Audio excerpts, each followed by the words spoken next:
The Adventures of Sherlock Holmes. The Adventure of Shoscombe Old Place. By Sir Arthur Conan Doyle. Sherlock Holmes had been bending for a long time over a low-power microscope. Now he straightened himself up and looked round at me in triumph. "It is glue, Watson," said he. "Unquestionably it is glue. Have a look at these scattered objects in the field." I stooped to the eyepiece and focused for my vision. "Those hairs are threads from a tweed coat. The irregular grey masses are dust. There are epithelial scales on the left. Those brown blobs in the center are undoubtedly glue." "Well," I said, laughing, "I am prepared to take your word for it. Does anything depend upon it?" "It is a very fine demonstration," he answered. "In this St. Pancras case you may remember that a cap was found beside the dead policeman. The accused man denies that it is his. But he is a picture frame maker who habitually handles glue. Is it one of your cases?" "No, my friend, Mary Volley of the Yard, asked me to look into the case. Since I ran down that coiner by the zinc and copper filings in the seam of his cuff they have begun to realize the importance of the microscope." He looked impatiently at his watch. "I had a new client calling, but he is overdue. By the way, Watson, you know something of racing." "I ought to. I pay for it with about half my wound pension." "Then I'll make you my handy guide to the turf." "What about Sir Robert Norburton? Does the name recall anything?" "Well, I should say so. He lives at Shoscombe Old Place, and I know it well, for my summer quarters were down there once." "Norburton nearly came within your province once."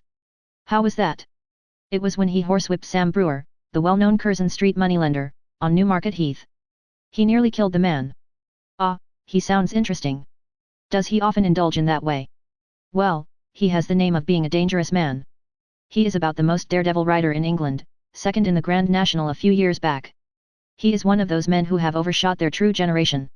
He should have been a buck in the days of the Regency, a boxer, an athlete, a plunger on the turf, a lover of fair ladies, and, by all account, so far down Queer Street that he may never find his way back again." "Capital, Watson. A thumbnail sketch. I seem to know the man. Now, can you give me some idea of Shoscombe Old Place?" "Only that it is in the centre of Shoscombe Park, and that the famous Shoscombe stud and training quarters are to be found there." "And the head trainer," said Holmes, "is John Mason." "You need not look surprised at my knowledge, Watson, for this is a letter from him which I am unfolding. But let us have some more about Shoscombe.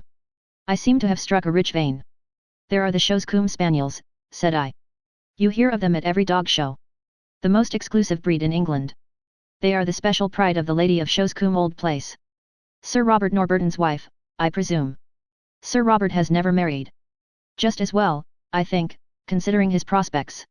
He lives with his widowed sister, Lady Beatrice Falder." "You mean that she lives with him?" "No, no. The place belonged to her late husband, Sir James. Norburton has no claim on it at all. It is only a life interest and reverts to her husband's brother. Meantime, she draws the rents every year. And brother Robert, I suppose, spends the said rents. That is about the size of it. He is a devil of a fellow and must lead her a most uneasy life. Yet I have heard that she is devoted to him. But what is amiss at Shoscombe?" "Ah, that is just what I want to know. And here, I expect, is the man who can tell us." The door had opened and the page had shown in a tall, clean-shaven man with the firm, austere expression which is only seen upon those who have to control horses or boys. Mr. John Mason had many of both under his sway, and he looked equal to the task. He bowed with cold self-possession and seated himself upon the chair to which Holmes had waved him. "You had my note, Mr. Holmes." "Yes, but it explained nothing. It was too delicate a thing for me to put the details on paper. And too complicated. It was only face to face I could do it." "Well, we are at your disposal. First of all, Mr. Holmes, I think that my employer, Sir Robert, has gone mad." Holmes raised his eyebrows. "This is Baker Street, not Harley Street," said he. "But why do you say so?" "Well, sir, when a man does one queer thing, or two queer things, there may be a meaning to it, but when everything he does is queer, then you begin to wonder. I believe Shoscombe Prince and the Derby have turned his brain. That is a colt you are running. The best in England, Mr. Holmes. I should know, if anyone does. Now, I'll be plain with you, for I know you are gentlemen of honour and that it won't go beyond the room. Sir Robert has got to win this Derby. He's up to the neck, and it's his last chance. Everything he could raise or borrow is on the horse, and at fine odds, too. You can get 40s now, but it was near the 100 when he began to back him. But how is that, if the horse is so good? The public don't know how good he is. Sir Robert has been too clever for the touts. He has the prince's half-brother out for spins. You can't tell 'em apart. But there are 2 lengths in a furlong between them when it comes to a gallop. He thinks of nothing but the horse and the race. His whole life is on it. He's holding off the Jews till then. If the prince fails him, he is done. It seems a rather desperate gamble, but where does the madness come in? Well, first of all, you have only to look at him. I don't believe he sleeps at night. He is down at the stables at all hours. His eyes are wild. It has all been too much for his nerves. Then there is his conduct to Lady Beatrice. Ah, what is that? They have always been the best of friends. They had the same tastes, the 2 of them, and she loved the horses as much as he did. Every day at the same hour she would drive down to see them, and, above all, she loved the prince. He would prick up his ears when he heard the wheels on the gravel, and he would trot out each morning to the carriage to get his lump of sugar. But that's all over now. Why? Well, she seems to have lost all interest in the horses. For a week now she has driven past the stables with never so much as good morning. You think there has been a quarrel? And a bitter, savage, spiteful quarrel at that. Why else would he give away her pet spaniel that she loved as if he were her child? He gave it a few days ago to old Barnes, what keeps the Green Dragon, 3 miles off, at Crendell. That certainly did seem strange. Of course, with her weak heart and dropsy one couldn't expect that she could get about with him, but he spent 2 hours every evening in her room. He might well do what he could, for she has been a rare good friend to him. But that's all over, too. He never goes near her. And she takes it to heart. She is brooding and sulky and drinking, Mr. Holmes, drinking like a fish. Did she drink before this estrangement? Well, she took her glass, but now it is often a whole bottle of an evening. So Stevens, the butler, told me. It's all changed, Mr. Holmes, and there is something damned rotten about it. But then, again, what is master doing down at the old church crypt at night? And who is the man that meets him there? Holmes rubbed his hands. Go on, Mr. Mason. You get more and more interesting. It was the butler who saw him go. 12 o'clock at night and raining hard. So next night I was up at the house and, sure enough, master was off again. Stevens and I went after him, but it was jumpy work, for it would have been a bad job if he had seen us. He's a terrible man with his fists if he gets started, and no respecter of persons. So we were shy of getting too near, but we marked him down all right. It was the haunted crypt that he was making for, and there was a man waiting for him there.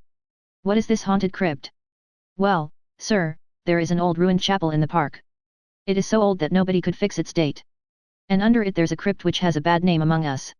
It's a dark, damp, lonely place by day, but there are few in that county that would have the nerve to go near it at night.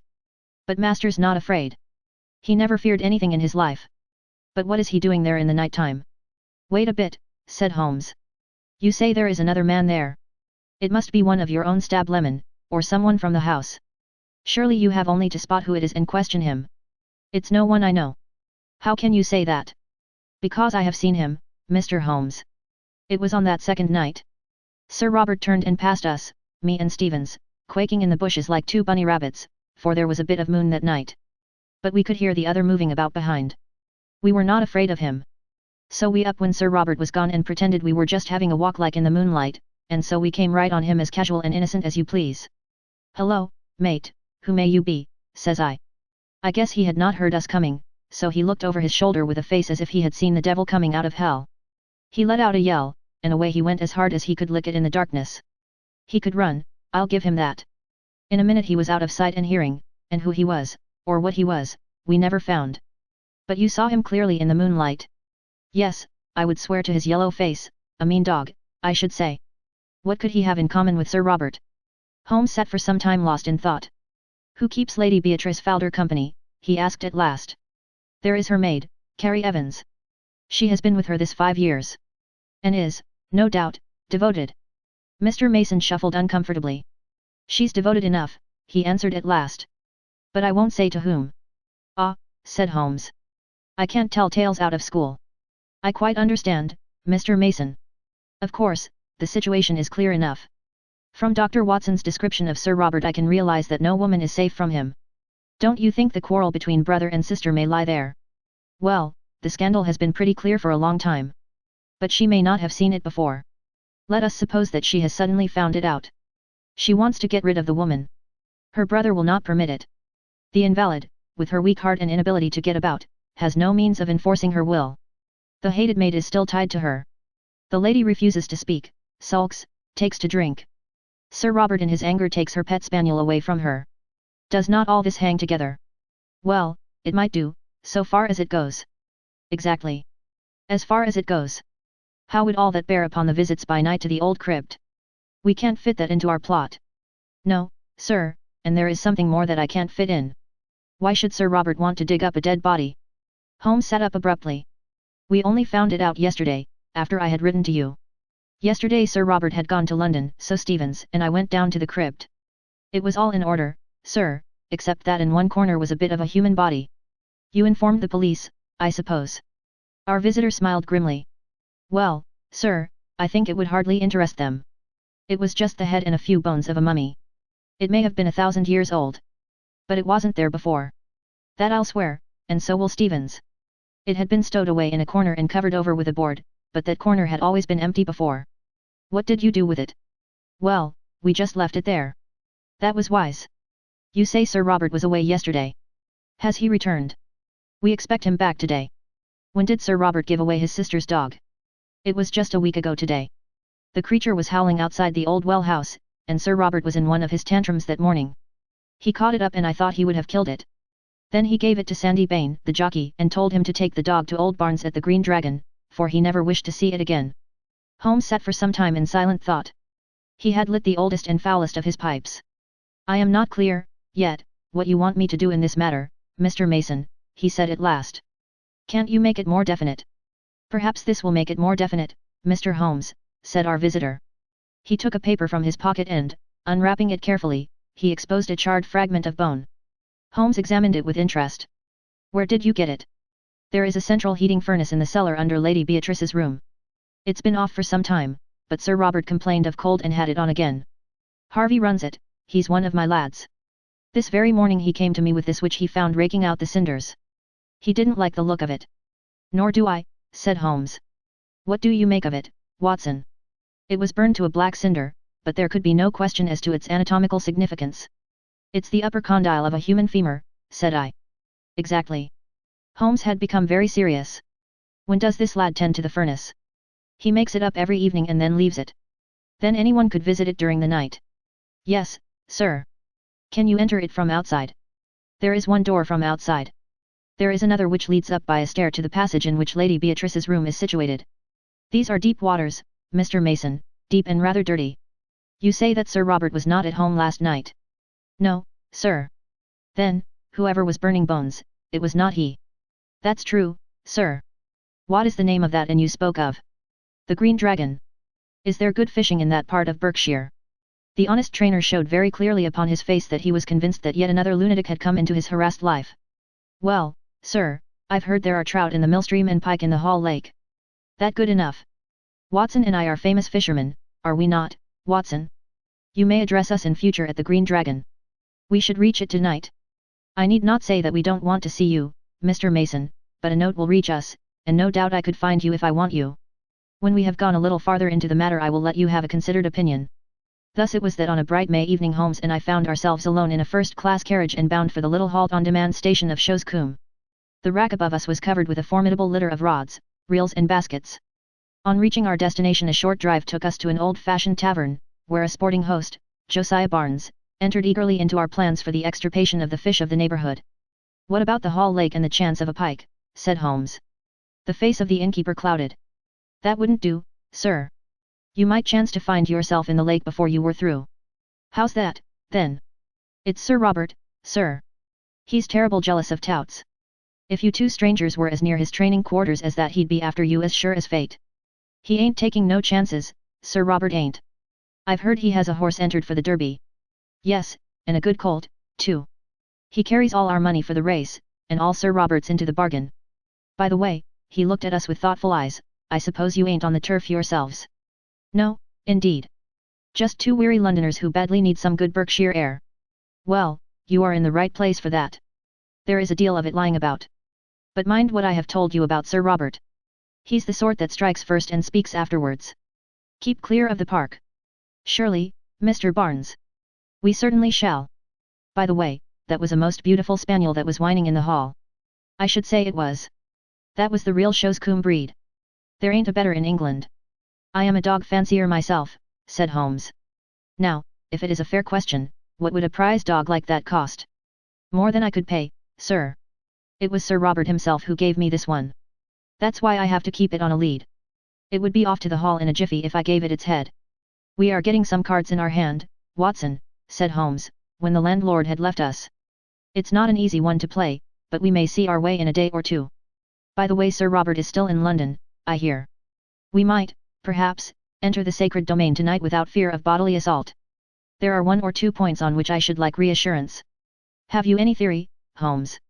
Only this, Watson, that something happened a week or so ago which has cut deep into the life of the Shoscombe household. What is that something? We can only guess at it from its effects. They seem to be of a curiously mixed character. But that should surely help us. It is only the colorless, uneventful case which is hopeless. Let us consider our data. The brother no longer visits the beloved invalid sister. He gives away her favorite dog. Her dog, Watson. Does that suggest nothing to you? Nothing but the brother's spite. Well, it might be so. Or, well, there is an alternative. Now to continue our review of the situation from the time that the quarrel, if there is a quarrel, began. The lady keeps her room, alters her habits, is not seen save when she drives out with her maid, refuses to stop at the stables to greet her favorite horse, and apparently takes to drink. That covers the case, does it not? Save for the business in the crypt.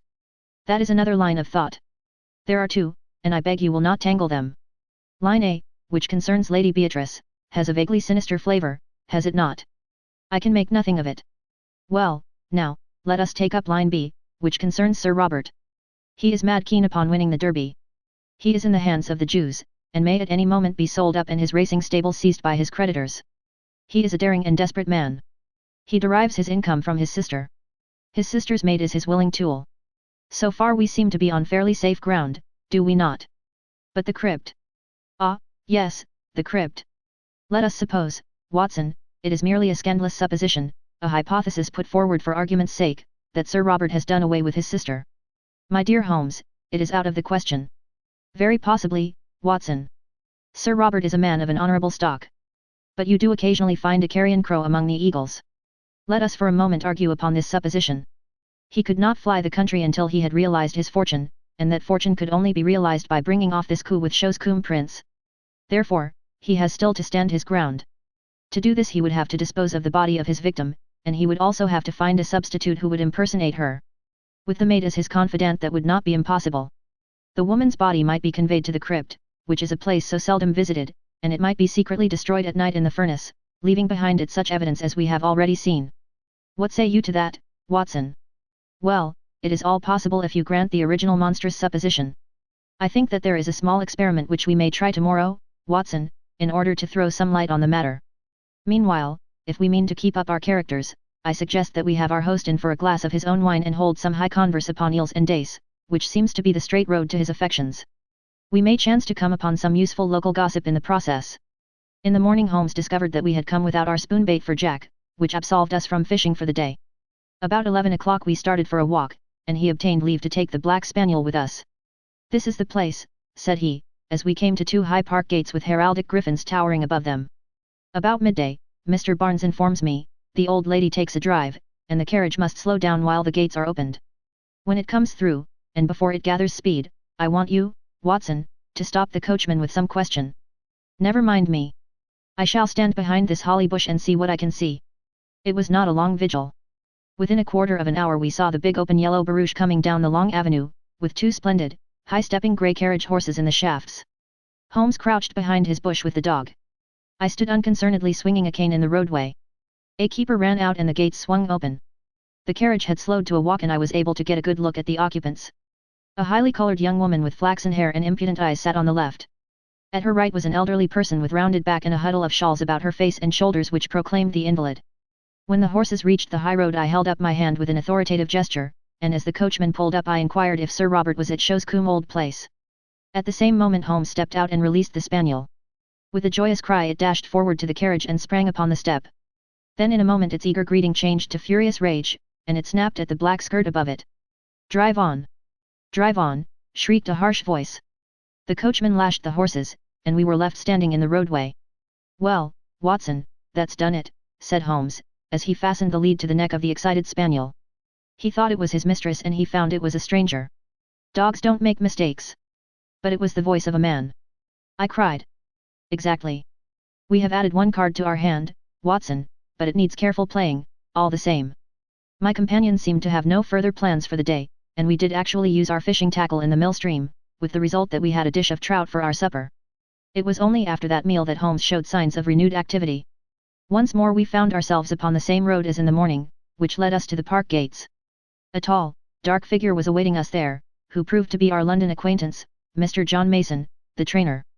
"Good evening, gentlemen," said he. "I got your note, Mr. Holmes. Sir Robert has not returned yet, but I hear that he is expected tonight." "How far is this crypt from the house?" asked Holmes. "A good quarter of a mile." "Then I think we can disregard him altogether." "I can't afford to do that, Mr. Holmes. The moment he arrives he will want to see me to get the last news of Shoscombe Prince." "I see. In that case we must work without you, Mr. Mason. You can show us the crypt and then leave us." It was pitch dark and without a moon, but Mason led us over the grasslands until a dark mass loomed up in front of us which proved to be the ancient chapel. We entered the broken gap which was once the porch, and our guide, stumbling among heaps of loose masonry, picked his way to the corner of the building, where a steep stair led down into the crypt. Striking a match, he illuminated the melancholy place, dismal and evil-smelling, with ancient crumbling walls of rough-hewn stone, and piles of coffins, some of lead and some of stone, extending upon one side right up to the arched and groined roof which lost itself in the shadows above our heads. Holmes had lit his lantern, which shot a tiny tunnel of vivid yellow light upon the mournful scene. Its rays were reflected back from the coffin plates, many of them adorned with the griffin and coronet of this old family which carried its honors even to the gate of death. "You spoke of some bones, Mr. Mason. Could you show them before you go?" "They are here in this corner." The trainer strode across and then stood in silent surprise as our light was turned upon the place. "They are gone," said he. "So I expected," said Holmes, chuckling. "I fancy the ashes of them might even now be found in that oven which had already consumed a part."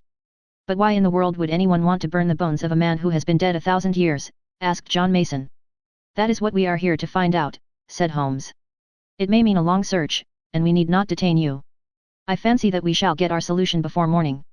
When John Mason had left us, Holmes set to work making a very careful examination of the graves, ranging from a very ancient one, which appeared to be Saxon, in the centre, through a long line of Norman Hugos and Odos, until we reached the Sir William and Sir Dennis Fowler of the 18th century. It was an hour or more before Holmes came to a leaden coffin standing on end before the entrance to the vault.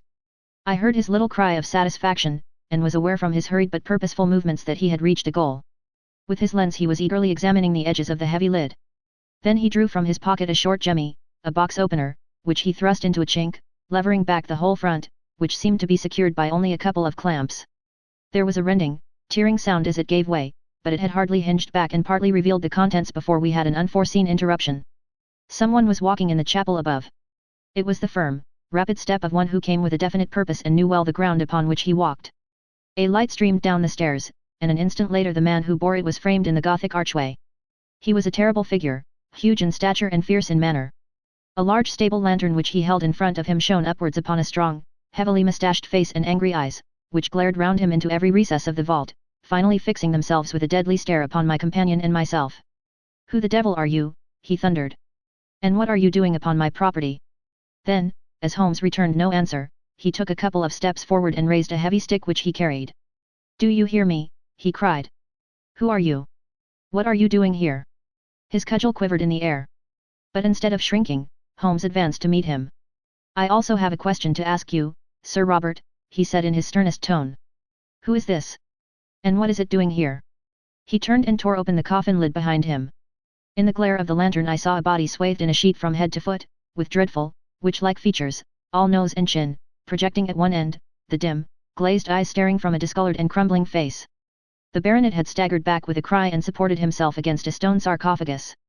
"How came you to know of this?" he cried. And then, with some return of his truculent manner, "What business is it of yours?" "My name is Sherlock Holmes," said my companion. "Possibly it is familiar to you.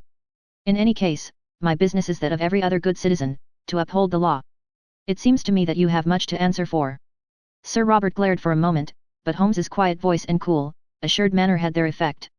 "For God, Mr. Holmes, it's all right," said he. "Appearances are against me, I'll admit, but I could act no otherwise.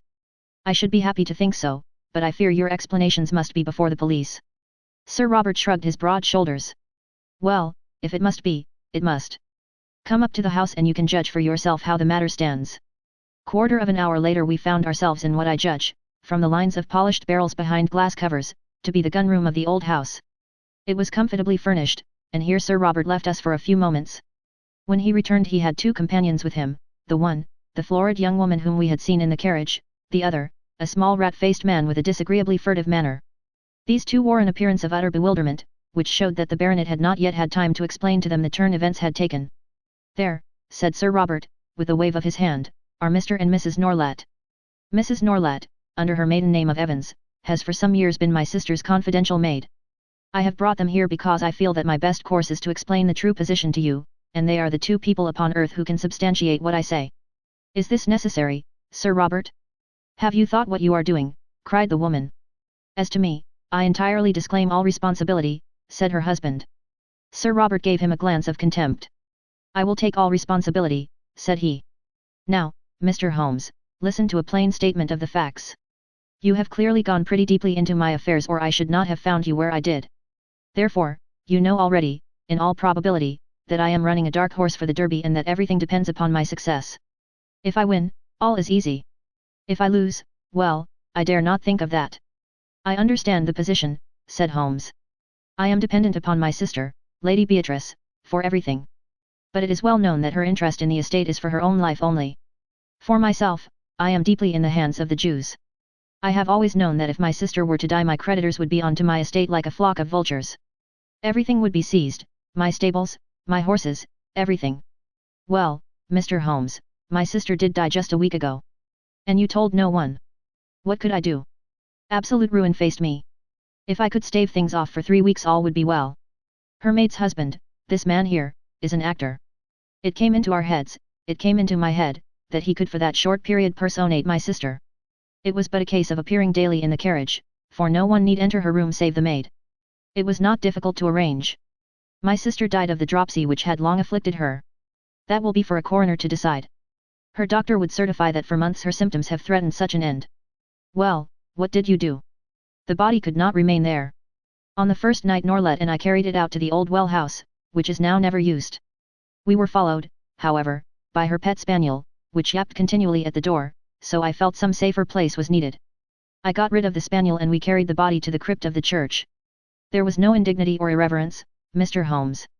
I do not feel that I have wronged the dead. Your conduct seems to me inexcusable, Sir Robert. The baronet shook his head impatiently. It is easy to preach, said he. Perhaps you would have felt differently if you had been in my position. One cannot see all one's hopes and all one's plans shattered at the last moment and make no effort to save them. It seemed to me that it would be no unworthy resting place if we put her for the time in one of the coffins of her husband's ancestors lying in what is still consecrated ground.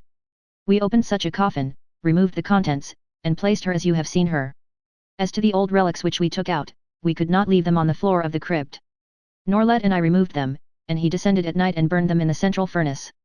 There is my story, Mr. Holmes, though how you forced my hand so that I have to tell it is more than I can say.